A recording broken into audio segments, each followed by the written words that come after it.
today's subject, women, part 2.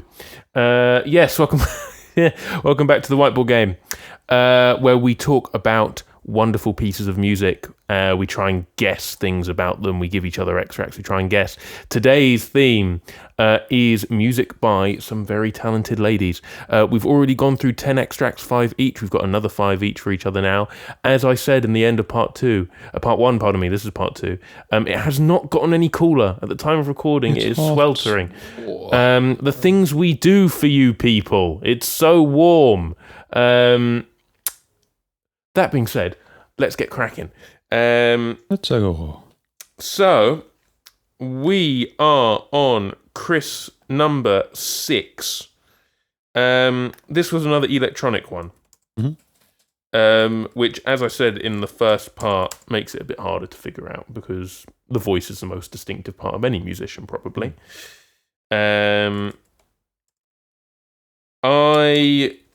I think at the time, I don't know if you remember me saying that this was my worst guess. I don't know if you recall me saying that. It remains my worst guess.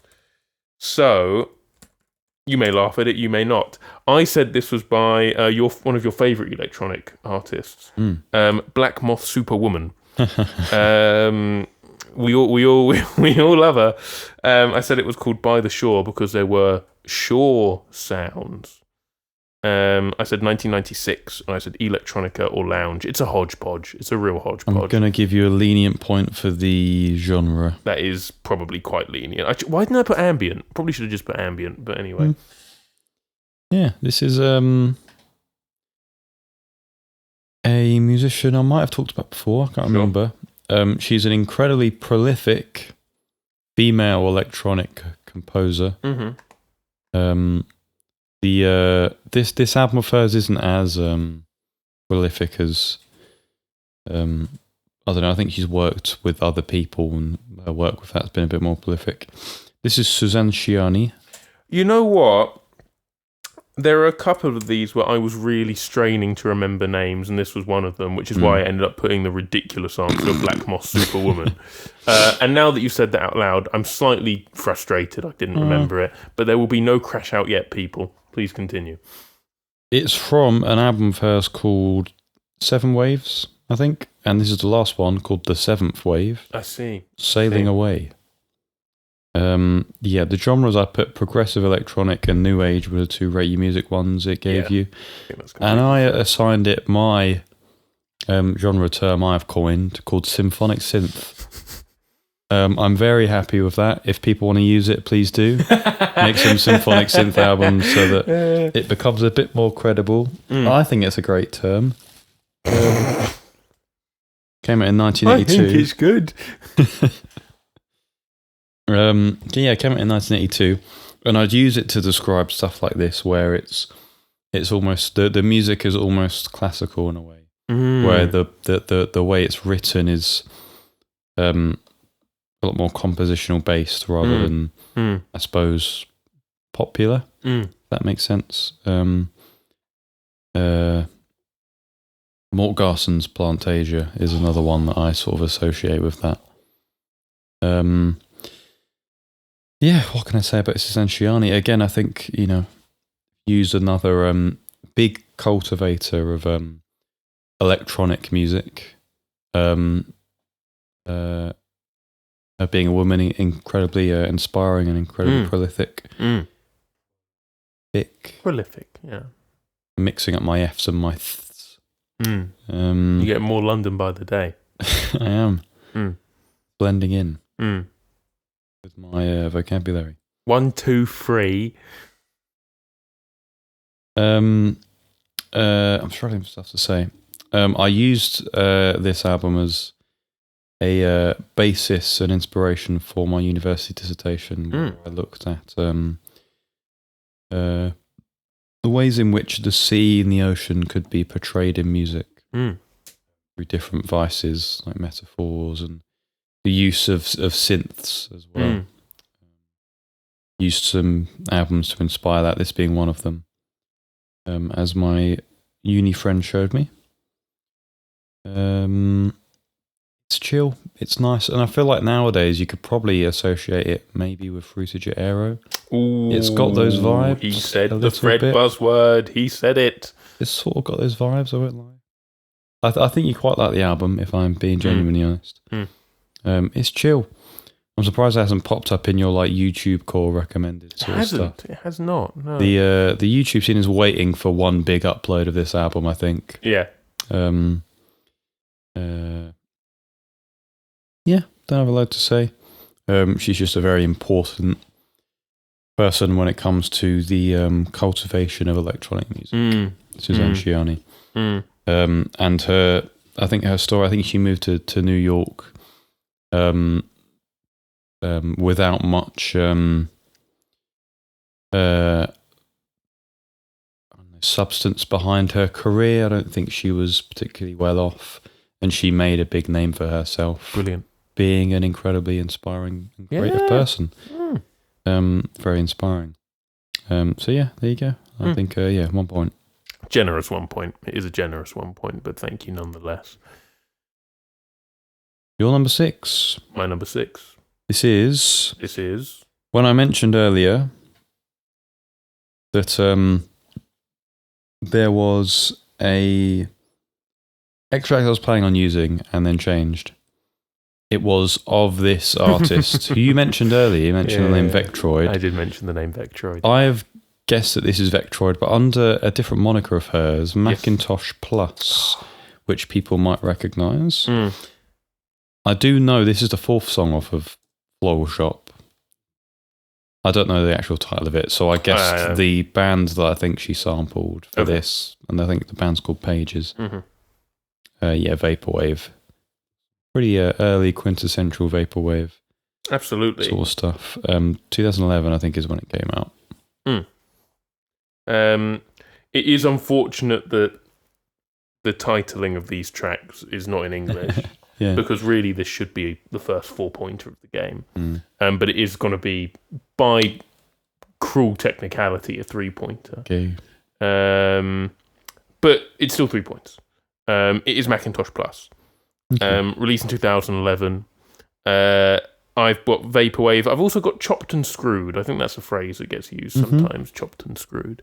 Yeah, hip-hop sort of term, I think. It is the 4th track. It's called That. It's called That. No, have a half point, because you knew it was the 4th track. Sure. Yeah, have a half point. That's kind of you. Are you certain it's the 4th track? Yeah, I'm certain it's the 4th track. If I check and it isn't, I'm giving you 0 points. Yeah, that's fine. I'm content with that. Do a quick test. I'm going to keep talking because, what they say on radio is the dead air time is the worst thing you can have. For those interested, I've typed the title into Google Translate, and apparently it translates as library. Which is almost Pages. Close. Yeah. It is track 4, so you haven't lost your 3.5 points, don't worry. Thank you. I think I've already mentioned the oversaturation of the Vaporwave genre, right? But despite that absolute tide of music, that torrent of music, to be in the conversation of having the most iconic release from the whole thing probably says something, right? Probably means something. Whether it was excellent timing or the fact it is just a very good album, this is gold dust in the Vaporwave community. If you can get your hands on a physical copy of this, for some people, it's unbelievable, right? What have you got a physical copy? I have a picture of me holding a physical copy of it. I didn't buy it, but you were there. I think. You're saying it, and I'm remembering now. Yeah, I can show you. I can show you afterwards. You probably have, or out of everything on the album, you're most likely to have heard the 2nd track, which is your ba ba ba da da da da da da. That's where you get your Macintosh Plus 420 memes. 420 memes, yes. My favourite one being the edited video of that one kid who starts crying, and then his cry is auto-tuned to the head melody of that, and so you get, "Why are you crying?" Ba ba ba ba ba ba. Excellent video. One of my favourite videos. I probably need to sit down and re-listen to this whole album again, because it was listening to this track And it's such a gorgeous little keyboard melody that is the head for this. The do, do, do, do, do, do. Really, really, really catchy. That I was having this moment of, hang on. Is this whole album fire? Is it better than I thought it was this whole time? So we might need to revisit it. Of course, you can't avoid that some albums are beefed up by their reputation and their context. And this has got a lot behind it, right? This is the Vaporwave album. If you had to pick one, this is probably this. Shout out Macintosh Plus, shout out Vectroid, all the other pseudonyms, for being this incredibly important and influential figure in probably, if you had to pick, the genre that has defined internet music over the last 10 years, I would say. I don't think that's an outrageous claim. No, not at all. And to be one of the kings, or in this case, queens, of that genre is quite an achievement. So shout out Macintosh Plus. At least listen to the 420 track if you haven't done it. Aside from the memes, it is quite good. There you have it. We've had 2 Vaporwave shouts now, haven't we? Yeah, we have. There you go. We've been Vaporwaved out, guys. We've Vaporwaved out. It's actually quite a good showdown. Who would you pick? Macintosh Plus or Luxury Elite? They're both quite good. Your number 7. I think I know this.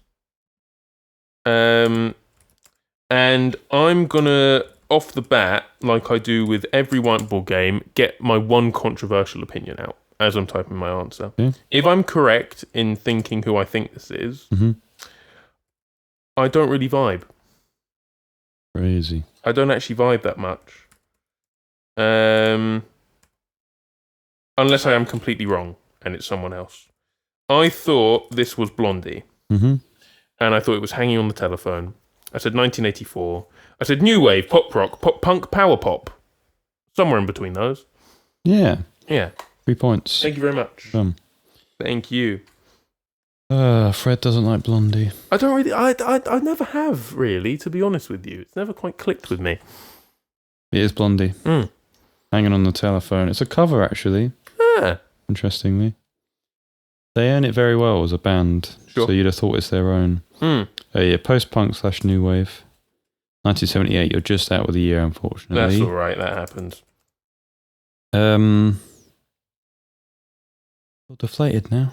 Fred doesn't like Blondie. Well, really, I'm sorry. What's going on, man?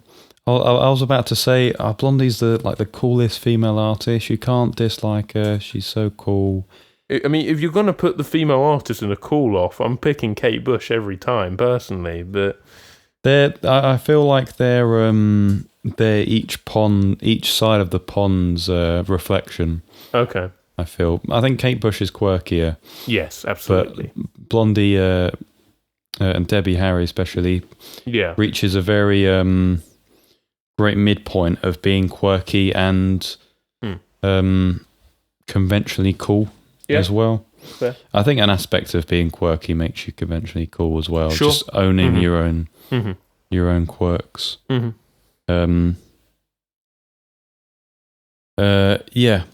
I like, again, I can't remember which one you said it was earlier. Sure. I think it was a Kirsty MacColl one you said, where you sort of heard it on a Top of the Pops Kirsty rerun. MacColl, it was, and then came back to it. This is the same for me. Friday night reruns, Top of the Pops. Sometimes we put it on as a family. My dad was really into Top of the Pops and quite liked Blondie. I'm sure he did as well. I'm sure he quite liked as many men did back in the day. At the time, 100%. And this song came on, and I vibe, and it's a good song. I mean, I'm a bit like you, where this sort of sound, I think it can be a bit dated. It was very of the time, and I think it's a bit hard to listen to it nowadays and get into it. So I'd say Blondie as a whole, I haven't listened too deeply, so I can imagine there's probably quite a lot of songs that I don't like. But at the same time, this is quite different to something like Heart of Glass. Yeah. Or even One Way or Another. Call me. He's got they, as a band, have got quite a broad amount of stuff. But yeah, maybe I'll listen to more. I don't know. 3 points. Thank you very much. I wouldn't want to undermine her popularity. But I don't know. It's just something about Blondie has never quite done it for me. I don't know. I don't know. Probably one of those prolific artists who it's sort of hard to have an appreciation when their laudits are so big. Possibly, yeah, possibly. Your number 7. Yeah, that's what we're going to move on to. Yeah, we are. Again, another quite weird one. Yes, this was quite weird. I have a feeling this might be a musician who you've used before, though. Okay. I remember you used an extract by Laurie Anderson not too long ago. Mm-hmm. And parts of this reminded me of it. It had the experimentalism yes. of what I've come to associate with Laurie Anderson off of listening to maybe the 40-second extract that you gave me. Yeah, quite weird, but there's elements of it that feel grounded. Yeah. So yeah, I guess Laurie Anderson. You said a record of the time, which I thought was quite an eloquent title to a song. Avant pop, maybe valid. Not. I mean, it's a bit weird. It's maybe not totally avant-garde. But I'm saying it valid. It is a bit weird. I'm Thank you. Valid. And then 1980. Yeah, very well done. 3 points for you. Thank you. Unfortunately, this is a bit like one of yours where she just doesn't say the title. But having listened to Big Science by Laurie Anderson and being absolutely smitten with the 8-minute journey that is Oh Superman, that once again somehow got to second in the UK charts, I wanted to pick something else off that album. And this is the opening track, which I also love. It's Laurie Anderson, From the Air. 1982. I've got spoken word, art pop, experimental, minimal synth. As I said, 3 points. I think I said that. Thank you, yeah. I mean, what can I say more than what I said last time about Laurie Anderson? It's just so unique. And you can't always necessarily figure out what the metaphor is, but you can just tell it's well written. She's having fun. She's kind of playing a character in this one. She's trying to do the whole pilot thing where she sounds quite nonchalant the whole way through, because she keeps going back to this is your pilot again. And there's one point where she starts talking about the plane's going to start shaking, and then she says, so start shaking your hips, and then she starts slow laughing, going, and then the main refrain is this is the time, and this is the record of the time, which is on the album art. You see there's a little tag on the bottom which says this is the record of the time. And again, it's just a very poetic way of saying something that means something quite poignant, but it's not immediately obvious. What is the time? But calling anything the time feels quite important. Laurie Anderson, incredibly unique, incredibly important female composer, not just musician, composer. And frequent collaborator, well, not frequent, but noted collaborator of Peter Gabriel's. Yes. Which is how I even found out that she existed in the first place. Oh Superman, as I mentioned when I used it, has absolutely done the social media rounds. Guys love this because it sounds so eerie at times. She loves this sort of vocoder thing. Yeah. She uses it really heavily in this album to good effect. And so she's doubling her own sampled voice with this really unhinged, layered saxophone part, which is really fun in this track. I think it was the vocoder that gave it away a bit for me. Ha ha ha ha ha ha ha. It just keeps going, and there's no necessarily real chorus or whatever, but you're pulled in because it's like she's weaving a story. And the instrumentals on it are so weird but catchy. That saxophone part, weird but really catchy. Yeah. I really love this album. It's so unique.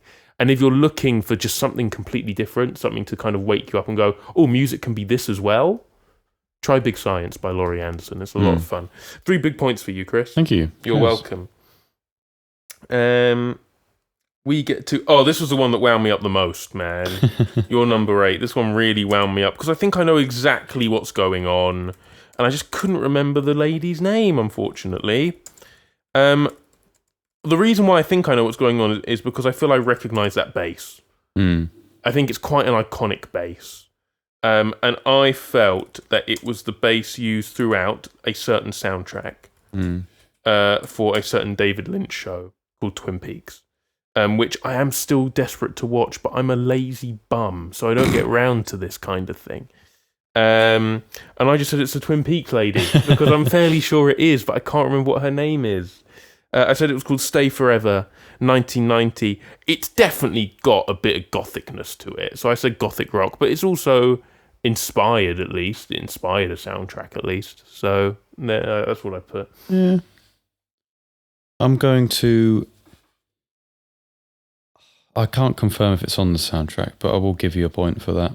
Okay. I'm going to give you 2.5 points. Oh, gosh. I'm going to give you 0.5 points for the Twin Peaks lady. No, but I didn't get it. But you know who it is. Okay. Thank you. Julie Cruz is her name. Yeah. I'm there. The track is called The World Spins. She does say that, but this is the best part of the song. So forgive me for using it. Ambient pop / dream pop, 1989. I mentioned this, I think, in our music we've listened to recently game that we did a couple Whiteboard games ago. And I described this album as being very dreamy and quite surreal, almost like the album's hiding a secret from you the whole time. Which is kind of like the show. Definitely. The bass is iconic. I was worried about using this extract from a point of that you would recognise a bass, and I thought you would. It is. I'm pretty sure it is just a like a one note sort of bass stab. Okay. But pitched at different octaves. Oh, crazy. Okay. Rather than like have an actual bass play it. Because the sound is exactly the same. You can sort of hear the formants change as it's pitched up and down as well. Very eerie. Very eerie, very spooky lady.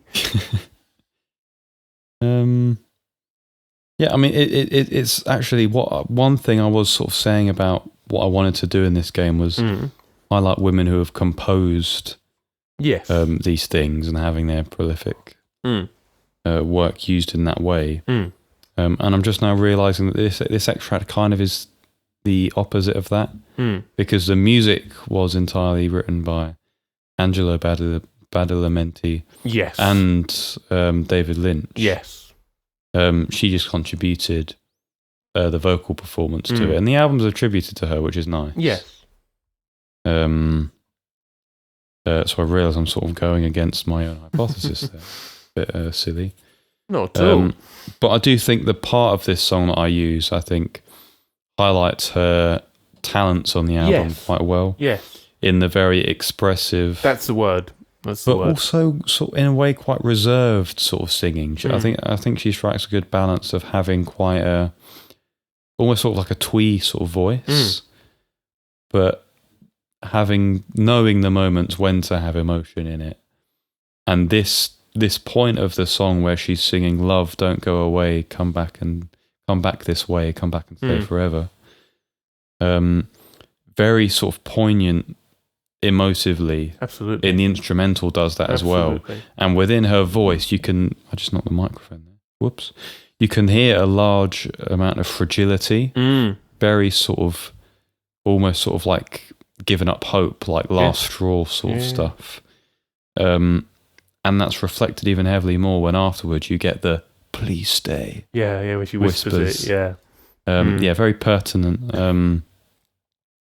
Incredibly unique album. Yes. Quite dark, but not necessarily a hard listen. No. There's some songs that are actually quite like weirdly whimsical. Rocking Back Inside My Heart. That's incredibly twee. And sort of at odds with a lot of the rest of the album, but again, it's that sort of, this album feels like it's hiding something from me. You can never really feel like you gauge the total vibe of it. But it's really cool, and I wanted to use it again in this game. I think she absolutely deserves the mention, Julie Cruz. whether she wrote it or not, she was the person chosen by the man behind what is regarded as one of the best television soundtracks of all time, and the man behind one of the most unique television shows of all time. I mentioned Twin Peaks to my parents, and they know of it, but they both sort of almost in unison go, too weird. Never tried it, looked too weird. But I think since David Lynch's passing especially, it's become this huge thing. And Julee Cruise absolutely deserves to be mentioned as a part of that history. So it's good that she gets that. Absolutely. Going on to your number 8. Number 8. Time. It is time. Let me remind myself. This is the time, and this is the number 8 of the time.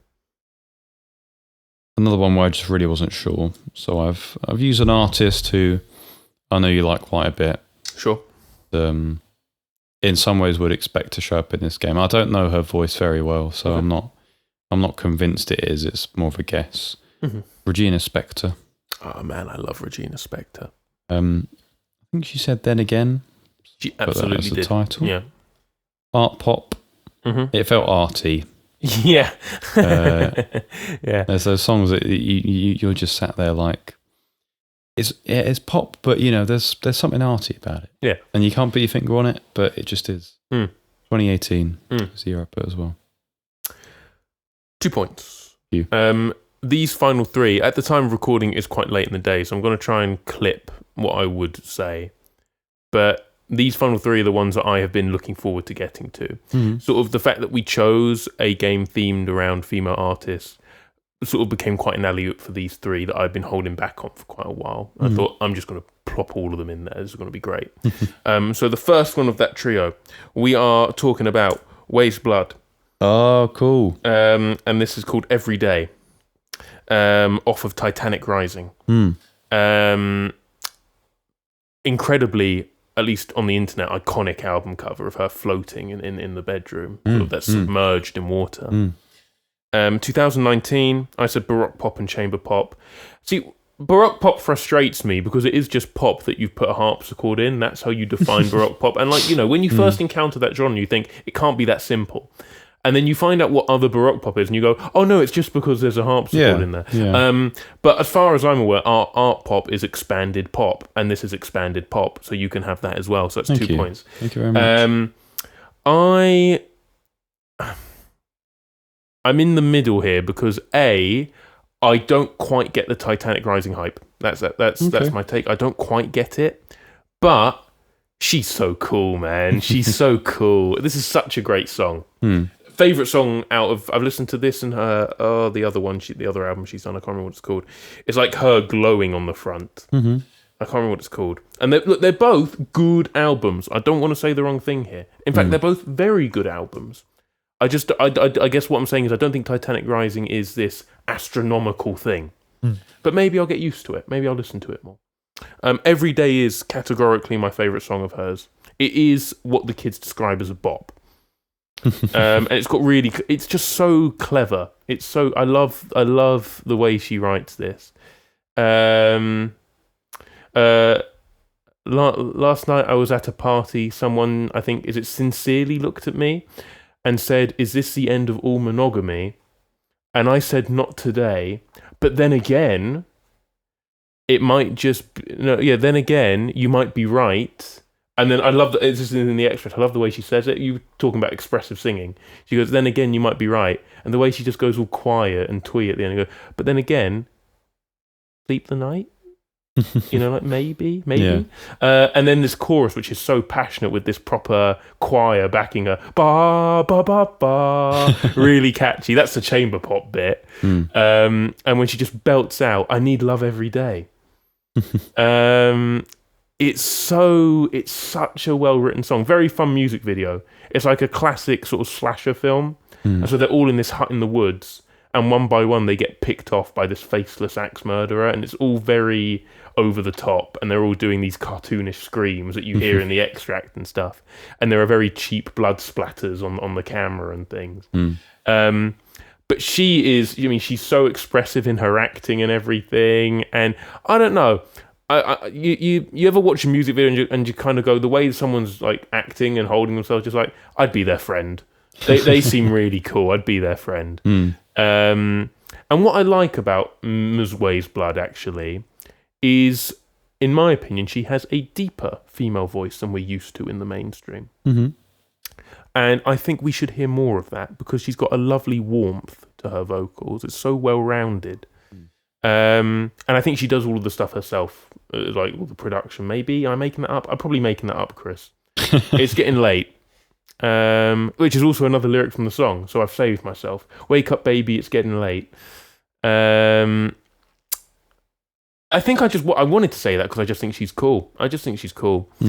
If you haven't listened to Titanic Rising and you haven't already been swayed by the immense hype about it, please do listen to it. But listen to it also in that she's got a lovely voice. She's a brilliant songwriter. Weyes Blood, thumbs up. Oh, thumbs up. 2 points for you, Chris. Thank you. For some reason, all this time I thought that Weyes Blood was a band and not just one lady. She is one lady. So that's very cool. Yeah. You're number 9. We're approaching Endgame now.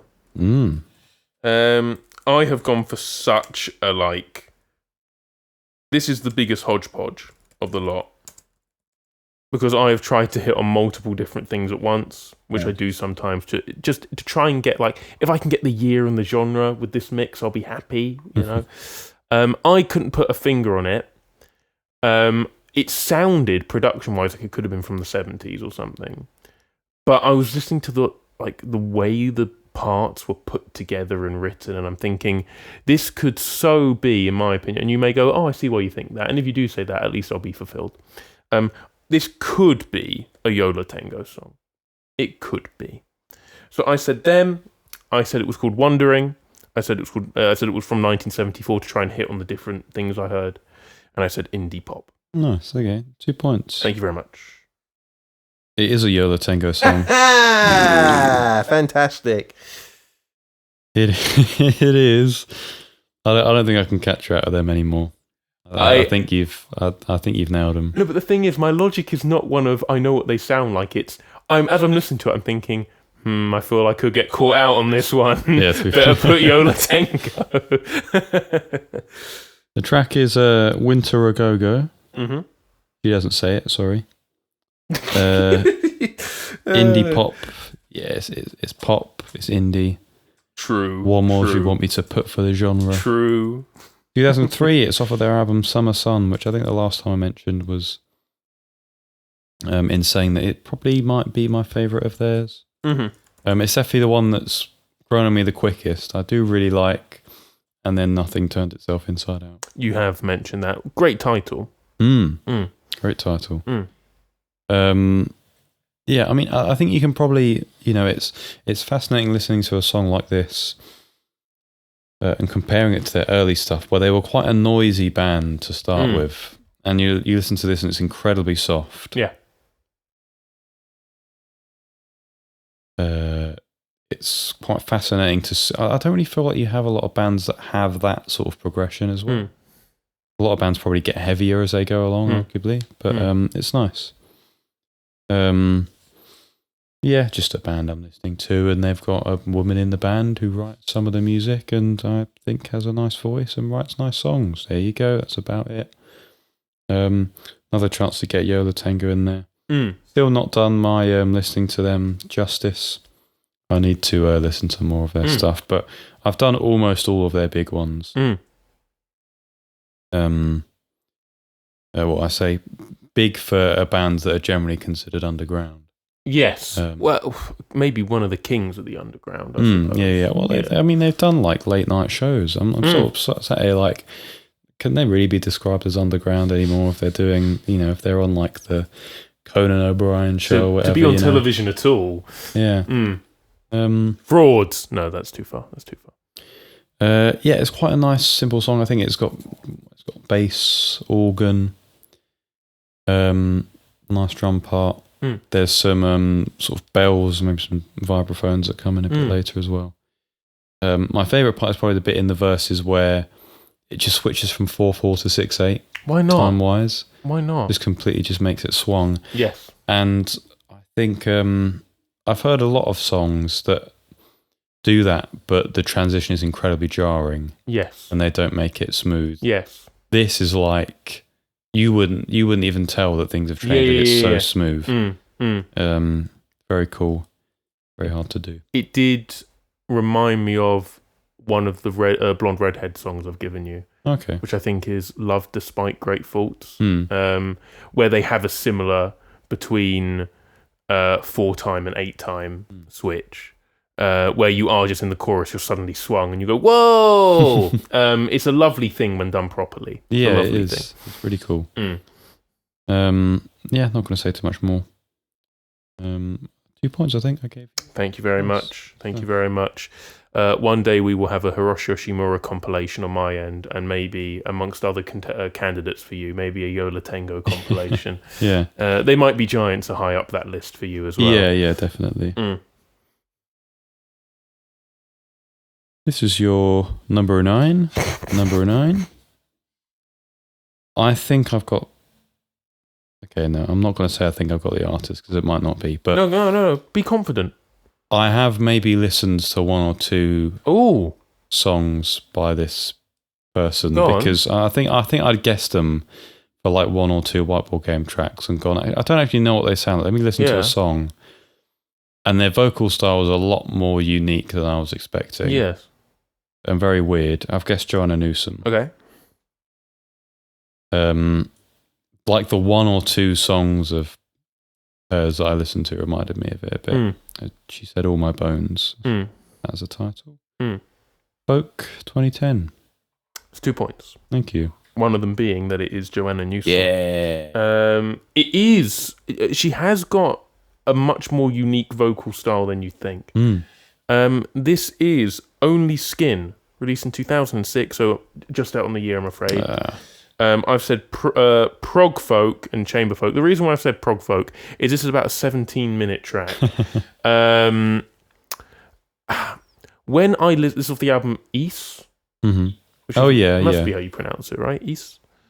I mean, when the Y is next to the S in French and stuff, it's an Ease. So I would have said Ease.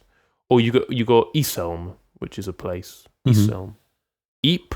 That's YP. It makes an eep sound. I don't know. East is what I'm guessing. It does feel like some magical fairy woman from the 16th century has just dropped an album into your hands in the 21st century and then just gone farewell and vanished back into thin air kind of thing. It feels like you've walked in on some sort of witch ritual at points. It is so organically folk in the most brilliant, insane ways possible. It feels like spells are being cast the whole way through. It's unbelievable. I urgently need to re-listen to this album. Urgently. Because when I listened to it, I was working at a certain place with a green sign. And I listened to it on the way back from one of the days of work. And I was going off to do private tutoring somewhere on some circuitous route I'd never tried before. I'm suddenly on like a Superloop 4. I'm thinking, what am I doing here, man? I don't even know where I am. And I towards the end of my time there, as you know, I wasn't quite with it. Not necessarily tired, but I was disassociated from a lot of things. I was disillusioned from a lot of things. And in those journey periods to and from, it was like this void where nothing happened. And I more so reveled in the fact that I could just not think. Not so much reveled in it, it just kind of happened naturally. I think my brain just was like, I'm giving up, man. I'm clocking out. I know you want to listen to this thing, but I'm not here for the next hour and a half. And so I think as a result, I have not done this album justice. Because I think it's so obvious. Like, it is too expansive to not be some kind of accomplishment. The amount of music on this thing, it's only about 6 or 7 tracks, but one of them is 16 to 17 minutes long. There's too much thought and whimsy in this thing for it to not be impressive. And I want to listen to it again and acknowledge it is impressive, because it doesn't rank highly for me at the moment, because when I listened to it, I didn't engage properly. It's so clear that what she has written lyrically is such amazing mythical poetry that relies on folk tradition and stuff. And I want to spend the time actually reading it and going, wow, that's clever.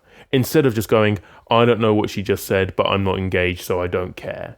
I remembered this bit of this track quite vividly when you get the bong, dong, dong, dong, dong, where it comes alive suddenly, which is why I've gravitated towards including it for you here.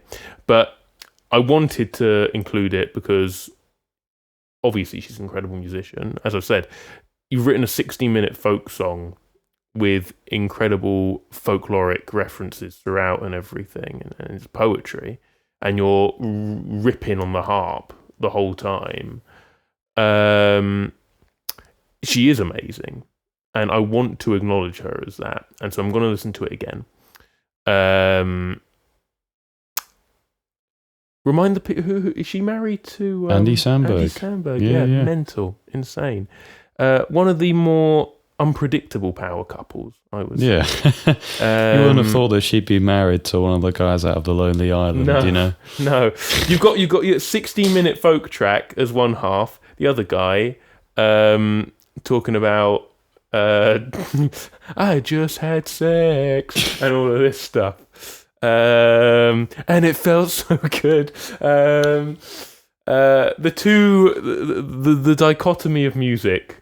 Do I write about sort of astrology or having sex? What do I do here? Joanna Newsom, I mean, so clearly an incredibly intelligent musician, and I look forward to listening to this again with a truly open and engaged mind. I think it goes without saying that she's good, and I'm sure if any members of her fan base hear this bit, they'll go, hell yeah, give it another chance. It is genuinely like just some album written in the 1600s just shown up in the 21st century. It is so unique. Nice. I love how classically folk it sounds. We need more of that. Return to classic folk. Return to Monkey. Okay. 2 points for you, Chris, I believe. Thank you. Your last one. We are at that point. I have gone mental here, by the way, because this is probably... I can't remember the name of the lady that you used as a reference track for one of our Dreamcore tracks. All right. It could be her, because it's vocal music. Mm-hmm. Oh, yes, yeah. Juliana Barbwick, something like that. Cool. The fact that you can't quite remember it gives me courage. But I have pushed the boat out and I've taken such a massive risk. I'm hoping I might still get 1 point at least. But if I've pushed the boat out, I might get 3. Who knows? I've gone for Hildegard von Bingen. And I've said it's called it's just one of her madrigals. Gesualdo had madrigals. I said 1506. Just pick a year that could have been a Renaissance year. And I've said it was Renaissance music and choral music. Yeah. Your shout has paid off because it is Hildegard von Bingen. Yeah. I'm very impressed. Wow. It's I'm gonna lay off sending it until we get to the year. Okay. Because it's a bit mental. Okay. Oh, it's significantly earlier than that, isn't it? Spiritus Sanctus Vivificans, something Latin. Sure. Spiritus is the title. For the genres, I put medieval choral, Gregorian chant. I'm going to give you 2 points for the genre. That's very generous. And the title. Let me blow my nose before I drop the bombshell. Well, this is as you're doing that, I'll fill a bit of time and say the fact that you've described it not as Renaissance but medieval is alarming me. So we'll see.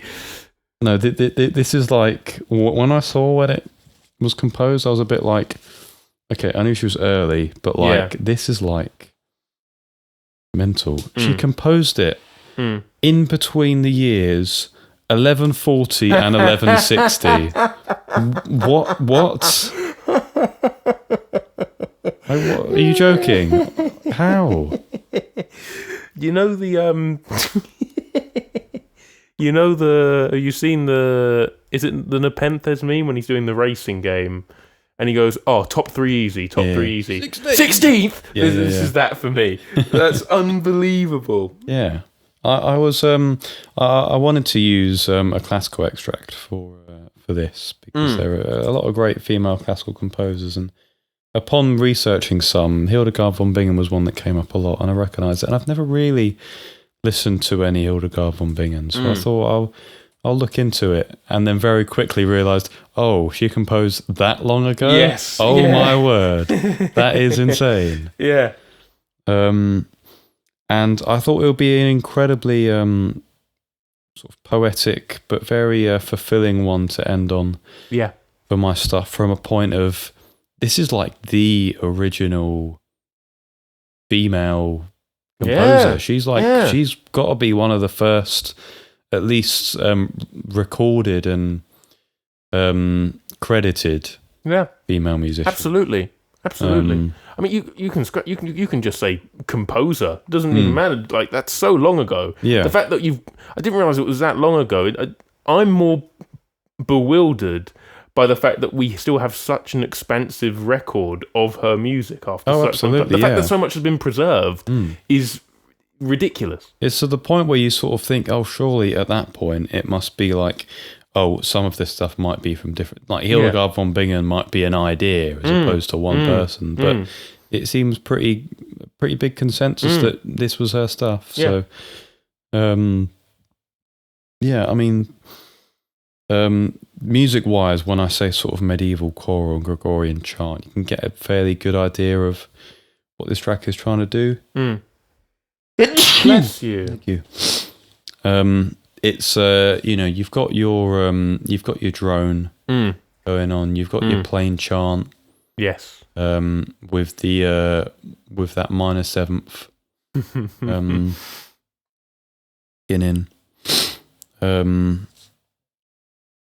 You can sort of. I mean, it's quite. It's calming, but it's like, I feel like I'm playing Elder Scrolls or something. Yeah, so it feels quite apt for that sort of time. And let me tell you, they are elder. Goodness me. I don't have too much more to say. I don't really know much about her, Hildegard von Bingen. No. Just her name being quite large, and my exasperation at finding out when she composed her music. Absolutely mental. Because like 1500s is like, you'd associate with like Renaissance, Gesualdo, maybe Thomas Tallis, these composers, and then medieval, maybe 1400s, and then you see 1100, and you're like, it's insane. That's literally 500. Can we take a second to appreciate that's 500 years before Bach? Yeah, like, it's ridiculous. And we're not even 500 years after Bach. No, like what? Putting it like that, that is horrifying. Yeah. That is horrifying. Shout out to Hildegard von Bingen.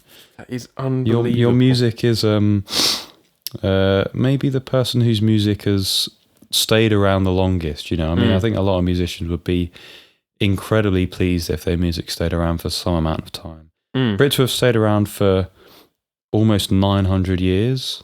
Ridiculous. Unfathomable. It's ridiculous. She is the OG woman in music.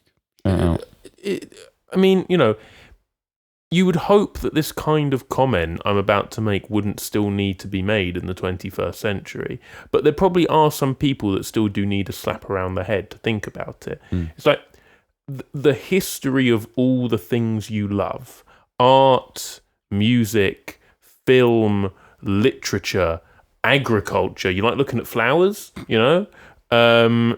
churches. You think churches look pretty? Buildings generally. These have all been things that have not just been trademarked and built up by the men that you've seen in your history books. There were genius women along every step of the way. Case in point, we have gone back, as you've just said, 900 years, and you have got Hildegard von Bingen And it says here on Wikipedia, one of the best-known composers of sacred monophony, as well as the most recorded sacred monophony in modern history. You know when they say modern history? That's a long time. That's a long time. A number of scholars have considered her to be the founder of scientific natural history in, Germany, one of the most powerful countries in the world now. It's so important to remember for some of you people that are foolish and forget it, that this is not like a gender war or stuff. There have been brilliant men, but there have been damn brilliant women along the way as well. 100%. What there have been is brilliant people. But it's important today that we say she was a mighty, mighty clever woman. 100%. Shout out 900 years later, still, Hildegard von Bingen. Still reigning champion of the world. Still kicking it. Hildegard von Bingen. That is remarkable. At the 1100s. Yeah. It's ridiculous. Yeah. Thank you that's a brilliant way to end your round. Thank you. I was pleased that I could end it like that. We're moving on to your last one, which is the very final one in this game. In the whole game. After this, no more women. No more women ever in the game. It's quite a twee one. Yes. And there is a band that I've come to associate as being within your listing that are quite twee. Cool. Gregory and the Hawk. Cool. I couldn't really place a closer guess for that. I wasn't totally convinced it was their sound, but I couldn't think of an artist I was happier to put as a guess, so I put them. She said something about not wanting to fight in this war, so I put the title of the track as just War.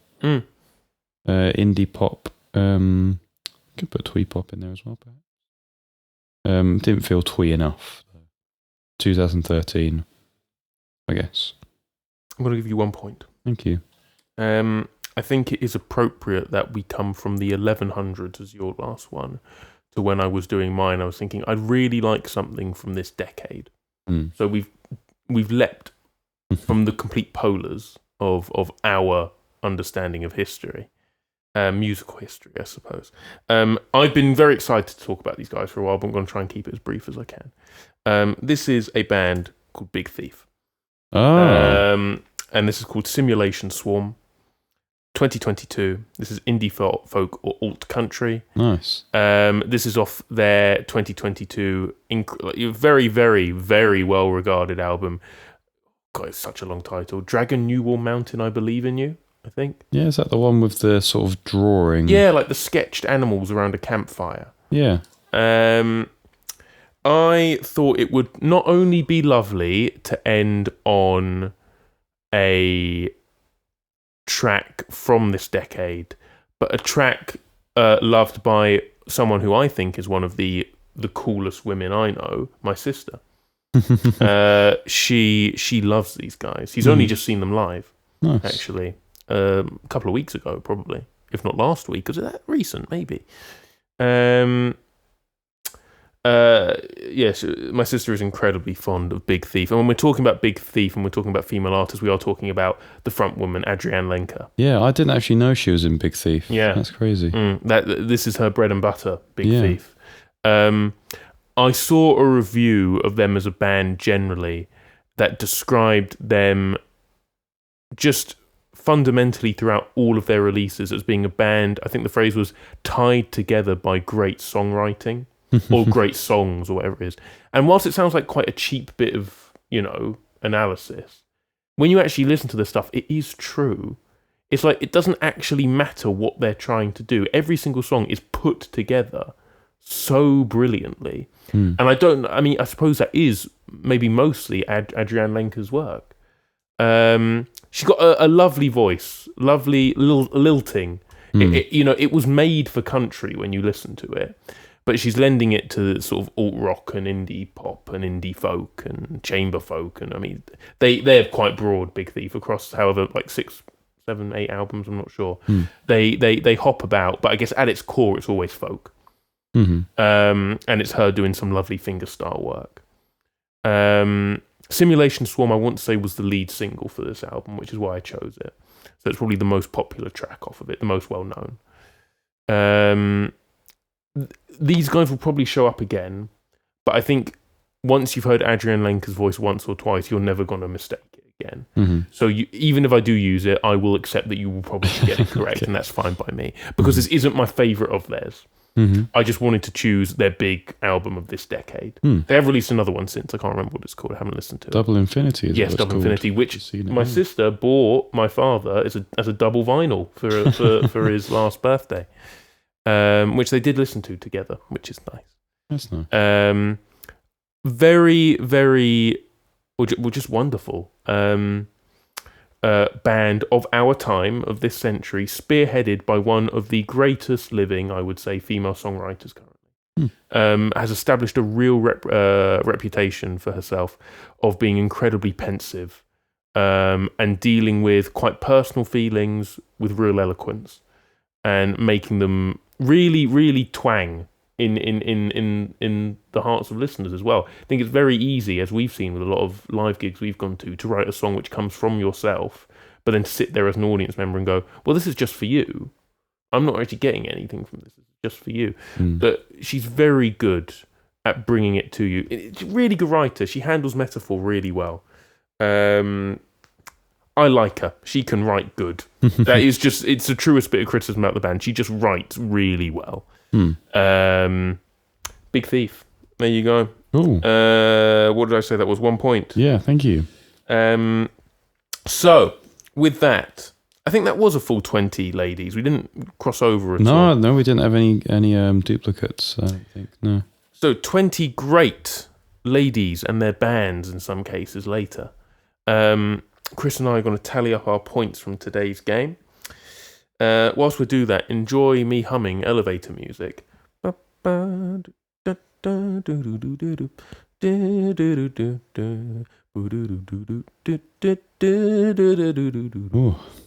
what day?